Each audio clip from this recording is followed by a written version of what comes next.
What if everything you believed about success, happiness, and freedom was completely backwards? I spent 6 months in Singapore, and within the first week, my entire worldview shattered.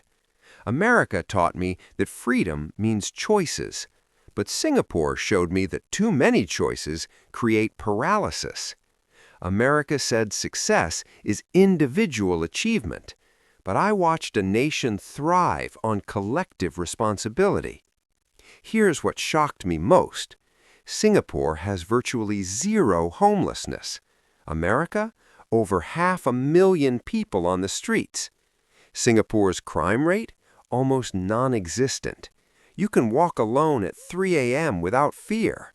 Their education system ranks in the top 3 globally. America struggles at 15th. And here's the kicker. Singaporeans are genuinely happier despite what we call less freedom. I'm not here to bash America or worship Singapore. I'm here to share 10 life-changing lessons that completely transformed how I see success, community, and what truly matters. Some of these will make you uncomfortable. Others will make you question everything. But by the end, you'll never see life the same way again. Let's start with the most controversial one.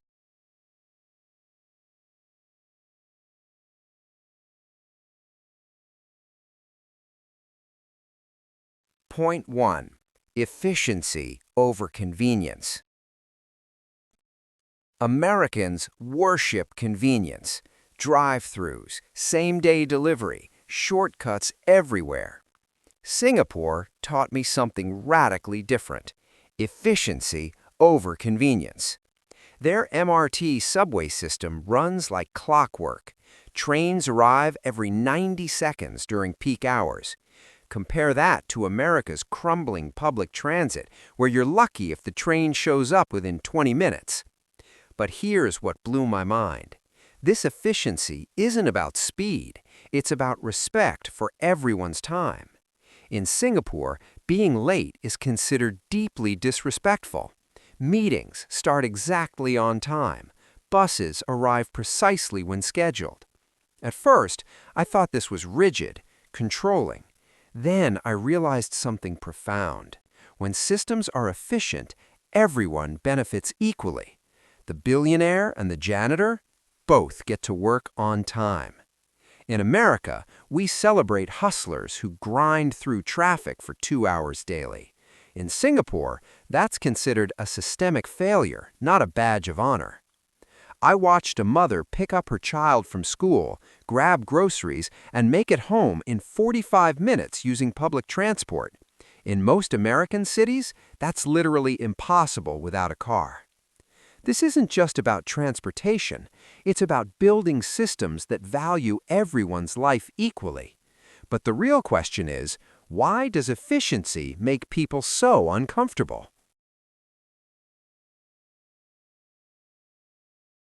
Point 2. Community isn't optional. America celebrates the individual. Pull yourself up by your bootstraps, self-made millionaire, lone wolf mentality. Singapore completely flipped this narrative for me. Their HDB public housing system houses over 80% of the population, but here's the twist. It's not a failure. It's intentional design. Different income levels, ethnicities, and ages live in the same buildings. I met a CEO living 2 floors above a taxi driver. This forced proximity creates something America has lost: actual community. Back home, I didn't know my neighbors' names after 3 years. In Singapore, within 2 weeks, I was invited to 4 family dinners. Their void decks, open community spaces on the ground floor, force interaction. Kids play together. Elderly folks exercise as groups. Teenagers hang out under supervision. Crime drops because everyone watches out for everyone. Here's what Americans miss. Individualism sounds empowering until you're struggling alone. I watched Singaporeans rally around a family whose father lost his job. Within days, they had meals, job connections, and emotional support. No GoFundMe needed, no social media plea, just humans being human. But this creates a tension. Is privacy worth loneliness? That question haunted me for months.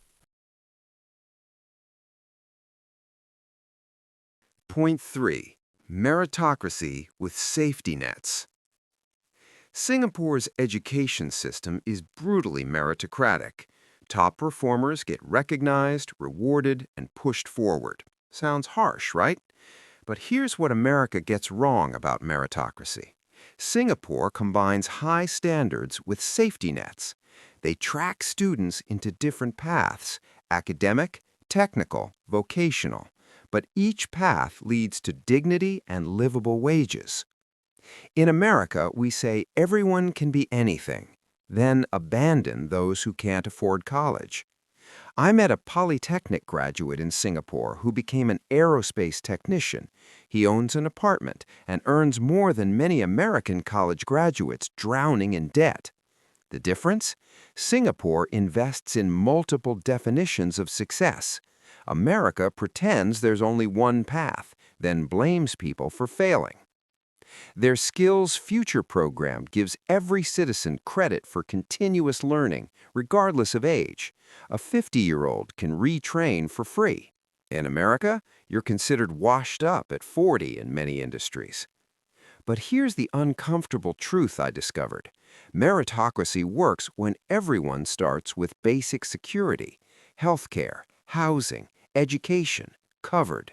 Then compete fairly.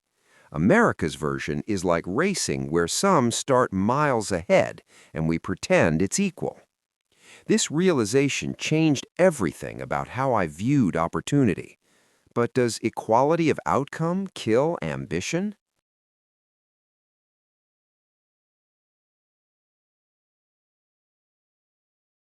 Point 4. Clean isn't about rules, it's about pride. Everyone knows Singapore is clean, the joke about chewing gum bans and caning for vandalism. But after living there, I understood something deeper. Cleanliness isn't enforced through fear, it's maintained through collective pride. Walk through any HDB neighborhood at 6 a.m. You'll see elderly residents sweeping common areas voluntarily, not because they have to, because they care. This blew my mind, because in America, we view public spaces as someone else's responsibility. Trash on the ground? The city will clean it. Graffiti on walls? Not my problem. Singapore taught me that your environment reflects your self-respect. When I stopped littering, not because of fines, but because I genuinely cared, something shifted internally. I started noticing details: flowers planted by residents, hand-painted murals, community gardens. These aren't government initiatives, they're neighbors creating beauty together. Compare this to American cities where we've normalized stepping over trash and homeless encampments. We've accepted decay as inevitable. But here's what really got me. Singaporeans clean up after outdoor gatherings instinctively. No one needs reminding. At hawker centers, people return their trays. It's automatic respect for shared spaces. This isn't about authoritarian control. It's about cultivating citizens who give a damn. The question that lingered: have Americans confused freedom with irresponsibility? Point 5. Healthcare as right, not privilege. I got food poisoning my second week in Singapore. Terrible timing, right? Went to a public clinic, saw a doctor within 30 minutes, got medication, and paid 8 Singapore dollars. That's roughly $6 US. No insurance needed for basic care. My mind exploded. Back in America, a similar visit without insurance costs upwards of $200 minimum. But Singapore's system isn't free healthcare, it's smarter healthcare. Everyone has mandatory health savings accounts called MediSave. You contribute monthly, building your own healthcare fund. For major expenses, MediShield kicks in. For those who can't afford it, the government covers it. The genius? Personal responsibility meets collective safety net. You can't game the system by not contributing, but you'll never go bankrupt from medical bills. I met families who had cancer treatments, major surgeries, chronic disease management, all without financial ruin. In America, I watched a friend delay cancer treatment because of insurance deductibles. She died. That shouldn't happen in the world's wealthiest nation. Singapore's life expectancy? 84 years. America's? 76. The difference isn't genetics, it's access and stress. When people aren't terrified of medical bankruptcy, they seek preventive care. Problems caught early cost less and save lives. But here's the real question. Why do Americans accept suffering as normal?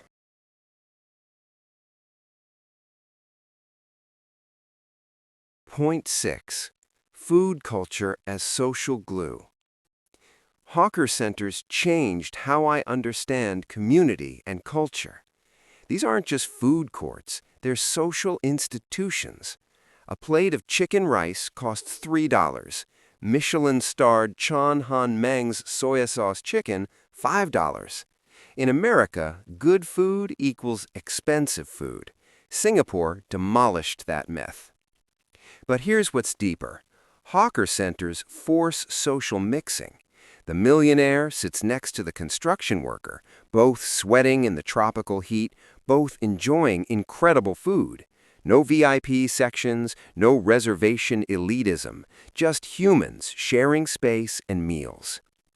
I watched business deals happen over laksa, families celebrating birthdays with satay, elderly folks catching up over kopi. Food became the excuse for connection. Compare this to America, where we eat alone, in cars, at desks, scrolling phones. We've turned eating into a transaction rather than an experience. Singapore taught me that food culture preserves heritage. Every hawker stall tells a story. Hainanese immigrants, Malay traditions, Indian spices, Peranakan fusion. These aren't museum pieces, they're living traditions passed down through generations. I met third-generation hawkers who wake at 4 a.m. to prepare family recipes. Their pride isn't in profit, it's in preservation. America's food culture is increasingly homogenized, chain restaurants coast to coast. We're losing regional identity for convenience. But the question remains, what else are we losing when we eat alone? Point 7. Safety as foundation, not luxury. I left my laptop at a hawker center for 2 hours. When I realized and rushed back, it was exactly where I left it, untouched. In America, that laptop would have vanished in 2 minutes. Singapore's safety isn't luck, it's systematic. Low crime rates aren't because of harsh punishments alone, it's because needs are met. When housing is affordable, healthcare is accessible, education is subsidized, and jobs are available, crime becomes irrational. Desperation drives crime. Singapore eliminates desperation. I watched women jog alone at midnight through parks. Children walk to school unsupervised. Elderly folks withdraw cash from ATMs without looking over shoulders. This level of safety changes your nervous system. I didn't realize how much anxiety I carried in America until I felt it disappear in Singapore. The constant vigilance, checking locks, avoiding certain neighborhoods, clutching bags tighter around strangers. That's trauma we've normalized. But here's what Americans misunderstand. Singapore's safety comes from equity, not surveillance. Yes, there are cameras everywhere, but cameras don't prevent crime. Opportunity does. When everyone has a stake in society, everyone protects it. I spoke with former gang members who reformed because they were given housing, job training, and second chances. America punishes and ostracizes. Singapore rehabilitates and reintegrates.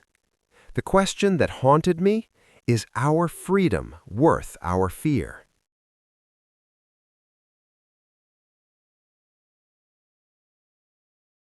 Point 8. Green spaces as mental health. Singapore is called a garden city. I thought that was just marketing. Then I realized over 50% of Singapore is green space, despite being one of the most densely populated places on Earth. America has vast land and allows concrete jungles. Singapore has limited land and mandates nature. Every HDB block has greenery. Trees line every street.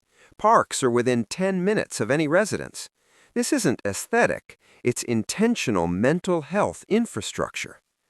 I started walking to parks daily, something I never did in America, despite living near several.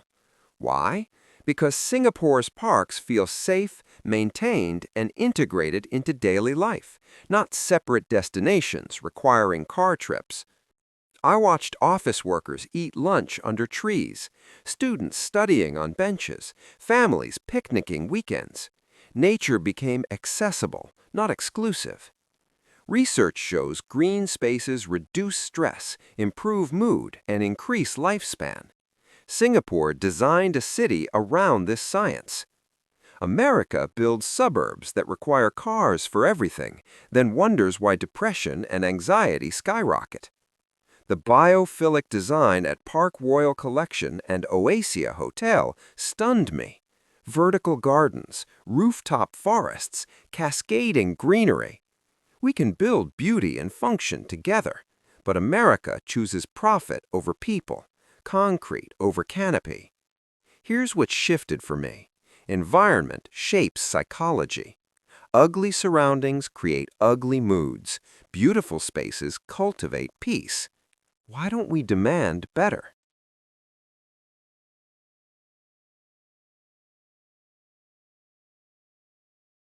Point 9.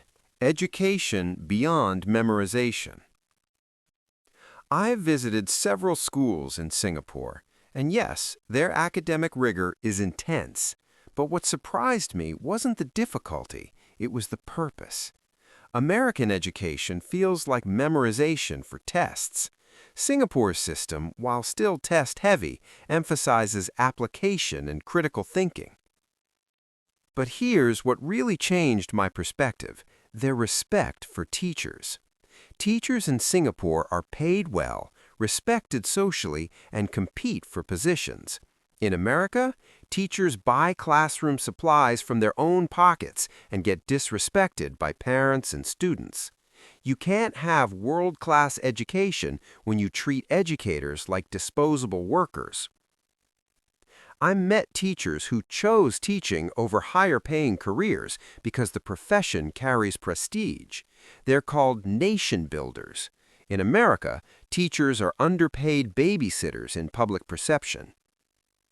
The results speak volumes. Singapore's students rank top 3 globally in math, science, and reading. America barely cracks top 20.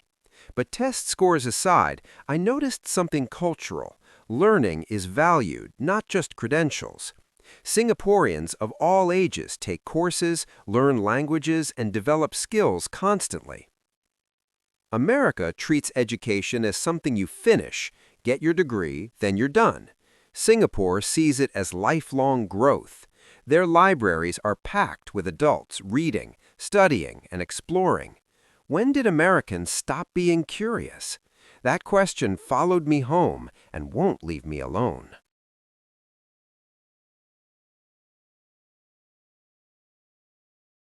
Point 10. Long-term thinking over instant gratification. Singapore is 59 years old, younger than most Americans. Yet they've built infrastructure, systems, and policies that think 50 years ahead. America is over 200 years old and can't agree on repairing bridges. The difference? Leadership focused on legacy over election cycles. Singapore plants trees that will shade the next generation. They build MRT lines for future population growth. They create water recycling systems, preparing for climate change. This long-term thinking permeates culture. Singaporeans save over 40% of their income through CPF, Central Provident Fund. Retirement, housing, healthcare, all planned for. Americans struggle to save 10% and retire broke. I realized American culture celebrates living in the moment, YOLO, treat yourself, instant gratification everywhere. Singapore values delayed gratification, discipline, and future security. Neither is completely right or wrong, but outcomes differ drastically. I met retirees in Singapore living comfortably on savings and government support. In America, elderly folks work as Walmart greeters because Social Security isn't enough. The dignity difference is staggering. But here's what troubled me. Americans criticize Singapore's system as controlling, yet we're controlled by debt, medical bills, and economic anxiety. Which control is worse?